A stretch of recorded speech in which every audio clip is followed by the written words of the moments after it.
So, I read this book a little differently than I did the last six. No, five. This is book six. Welcome to the D. Louise book series. I'm Christina K-R-S-T-I-N-A. This is where we read books, talk about books, no special effects, no theme music, none of that fancy stuff going on here. So, here we are with book six. A Pawn for a Queen.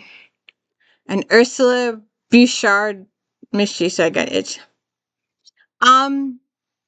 So if you've been watching my videos, and one of the ones breaks today.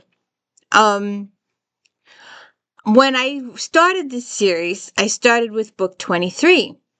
And it wasn't until I was mostly through book 23 and I only read the first 3 or 4 chapters of that one, and then I did the video. And when I was halfway through the video, it occurred to my thick head, yes, I like these type of books. Yes, please go check out my Sky O'Malley videos. I love Sky O'Malley to death. And I like these type of books. And I hated 23. I hated it. It was just, and then, like I said, halfway through the video, it occurred to me that the reason you don't start a book in book 23, you start a series with book 1, because all the meet and greets and getting to know people in the beginning of the book pissed me off. But I enjoy those. I know I enjoy those. I like those. I really enjoy those parts of the book. I enjoy the catch-ups. I do. And I was so upset. And then it occurred to me, you don't start the series with 23. You start it with 1. So I went and started with 1. And if you've seen that video, you know I went ballistic. I just went ballistic. But I was like, I invested all this money. I bought these books. And I'm sticking with it. So, shoot. I read book 1. I got through it. Angrily, I got through it. I read book 2. I was keeping track of the characters. I had my spreadsheets. I had my notes. I did all that stuff. Book 6, I started my spreadsheet of the characters and said, screw it. I know who my core 5 or 6 are. Your core is Ursula, our heroine in this. And she's been married twice, and both husbands have died on her. She has a daughter that she keeps pawning off on the Hendersons to watch as she goes on these missions. Rob Henderson is a court person. Dr. Sir Cecil William is also a court person. We don't see the Queen until the very end of this book with a revelation that you didn't see coming. Although, I think Ursula mentions that in one of the earlier books that she knew. Or, as in retrospective, she knew. She doesn't find out till book 6, supposedly. Roll your eyes, whatever. So, and then we have Dal and her lady's maid and Roger Broccoli as her manservant. And we know Fran is forever being jealous of Broccoli and Ursula because they spend so much time together. He does all her errands for her. He goes with her on missions, blah, blah, blah. Dale usually stays home and knits or takes care of some other stuff. The one time she asked Dale to do something, Dale used her jealousy to not do it, and it caused a whole bunch of angst and distrust and all that kind of shit. So, she's home. She's in Y Fames or whatever you want to call it with Y Shame. And she's spending time with Meg and she's enjoying her life there. She's getting the house back in order, blah, blah, blah. And then her aunt, Tabitha? Is that the aunt's name? Or Judith? Why, I didn't write it down this time. You'd think after 6 books I'd know it. Let me just look. I'm human. I should know this stuff after 6 books. Alright, well, Tabitha. Her Aunt Tabitha. And her Aunt Tabitha comes to her and is begging her. Her son's gone off with he's taken a list, and he wants to give it to Queen Mary. These are her supporters. These are people willing to support her in her attempt to take over Elizabeth's throne. And they want Ursula to stop him and, go after him, get the list back from him, tell him not to do it, blah, blah, blah. Ursula uproots her life. These people that were never kind to her as a child, treated her poorly, had poor, interactions with her, treated her like she was dirt. And then her uncle did some stuff and he ended up in the tower for a few months. And they just were horrible to her. And then, of course, her husband died at the end of the last book. He died of the plague. And so she's single now and living in her house, like I said. But her aunt and uncle give her this thing, so she just packs up and goes to Scotland. And she stays in this time period. There's no hotels, there's no inns. So they had to stay at people's houses, and she's following Edward. These are the houses that he stayed in. Dale gets sick. They have trouble traveling. The horses get sick. They do all this stuff. They meet all these people, and they meet the Thursbys and the other family, and I didn't like either one of these families. I didn't like either one of these families. And there's some stuff going on behind the scenes with both of these families. And she finally makes it to Scotland, and the Queen is out of town for a few days. And then she finds out she gets there, and she finally catches up with Edward, her cousin, who they sent her after. And he's been murdered. Just a few hours before she got there, he was murdered. And there's a big inquest, and fingers are pointed that way, and this way, and that way, and this way. And she finally ends up at court. The Queen finally shows up. She finally ends up in court, finally gets to talk to the Queen. And she finds out Henderson, her go-to guy for all these cases, is already there. And this guy, Drumbois, he gives me the creeps, absolute creeps. He tries to accost her. Just meets this woman, doesn't even know her an hour, and he's already making plans for marriage and stuff like that. The guy just gives me the creeps. And things go, she goes back to one of the families, gets some information from them. Then she goes, and while she's at that family, she has a 5 or 10 minute conversation with this guy, and he's favorable to her and communication, stuff like that. And what happened at the end of the book left me going, what? What the F? The whole end of the book had me going, what the F?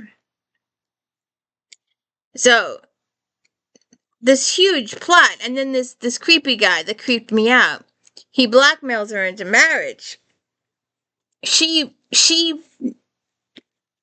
don't know how to, if you haven't been in negotiation, you have to be able to cover every single aspect of the negotiation. And he wanted to marry her. This creepy guy wanted to marry her. God, my nose is itchy today for something. So, this creepy guy wanted to marry her. And she's like, how about one night? And after this one night, you let me and my maidservant go. And they work out some terms, but she misses a whole bunch of terms. he was very masterful in thinking. So he's like, he lets her go, but he says, I never said you could take your horses. You gotta walk. And then he never said he wouldn't come after her and bring her back. So she missed all these points in the negotiation, and she ends up back in his thing. And he brings in the priest, who happens to be someone she has seen previously. The priest gets in. In one of the attempts, one of his men tries to kill Broccoli, and she gets all upset about that. And he escapes, and he gets some correspondence, and he handles some stuff there. So there's some twisty turnies at the end. I was kind of getting tired of Ursula and her pursuing, because I know it was plotline. I know it was plotline, but it was just like, there are times when you're Ursula, like, just go home. Ursula, give it up. Why are you putting your servants through all that? Yes, I know it's the story. Yes, I know it has to continue. Yes, I know all that. But there are sometimes, Ursula, she just makes me tired.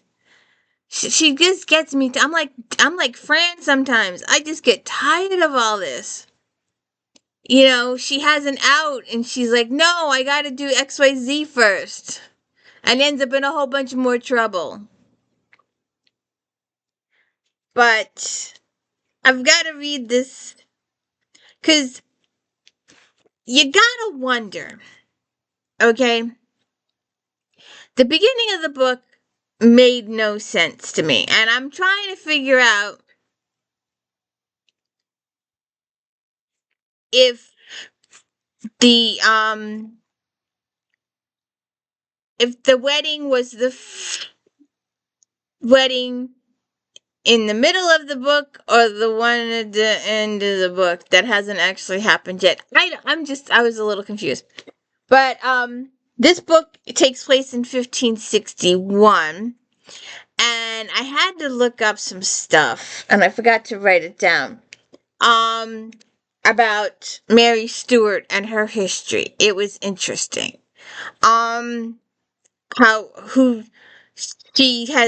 She's been married already, and she was only married a year, and the guy got sick, and now she's back, and we're in between.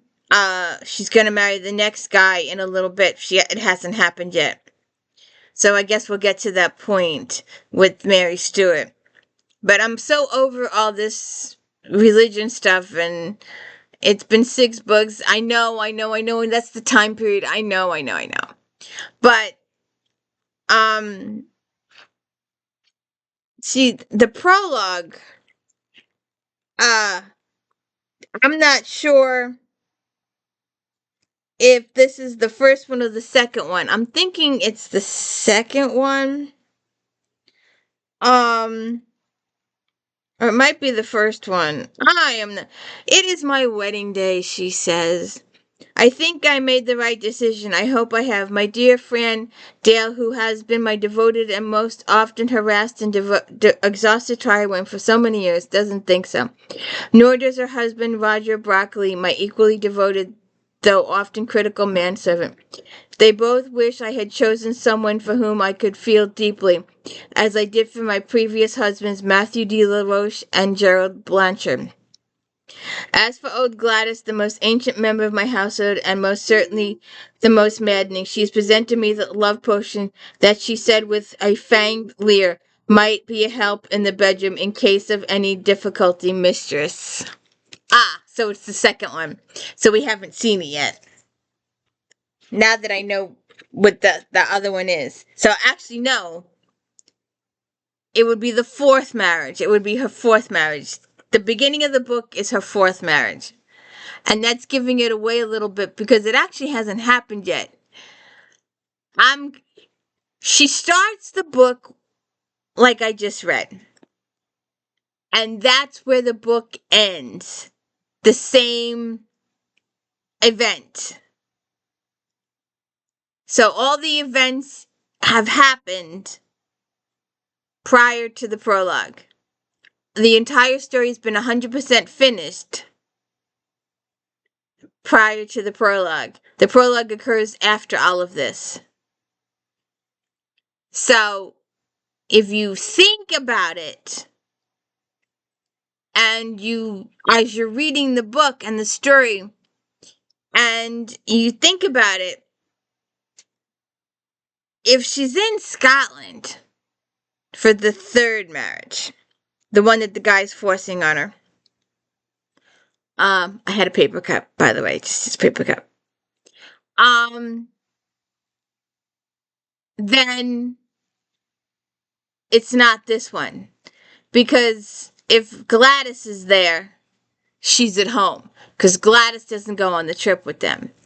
So if it occurs to you that she's at home, and Gladys is there, and Fran and Dale or Broccoli are there, then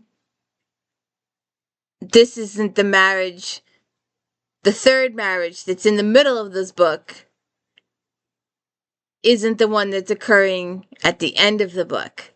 Because the third guy, spoiler, dies too. So we'll see what happens with the fourth marriage in the Queen's, the fugitive queen. What's gonna happen there? The books are growing on me. I didn't keep track of characters. I've got a ton of pounds and only 7 pages of notes. Single typed 11 font instead of my usual 15 or 20 or 30. It's because I just stopped. I made some notes. I was going to read out loud, but I've said most of it. But to find out who killed her cousin Edward and why, and all the people involved in said murder, read the book. Find out who the creepy guy forces her to marry him and how he does that. You gotta read the book. And find out who ordered the hit on her cousin Edward. Read the book. And what happens between her and the Hendersons at the end. And who the guy is she's marrying in the beginning of the book. Because the guy she's marrying in the beginning of the book is not the guy in the middle of the book that she marries. This happens, or will happen in here. Or might happen in between. It might happen off stage, as one of my authors says. If you're present for the wedding, then it's on stage. But if you're told it happened a week ago, then that's off stage. So if you could please hit the like and subscribe, I'd appreciate it. Don't forget to check out Flashback Mondays, where we talk about all the books in Romantic Time Book Review Magazine. Star Trek Next Generation recaps on Friday, and If Then Friday afternoons. I work really hard on those. We're coming up some cute ones for March. I've got some cute ones. We got some St. Patrick's Day ones. There's 2. The first, the Cozy Mystery St. Patrick's, is awesome. And the Blarney, I should have called it Blarney, but I didn't think about it till afterwards. You have to check out the fake books. I should have called it Blarney, but I didn't. Oh well. Have a good one.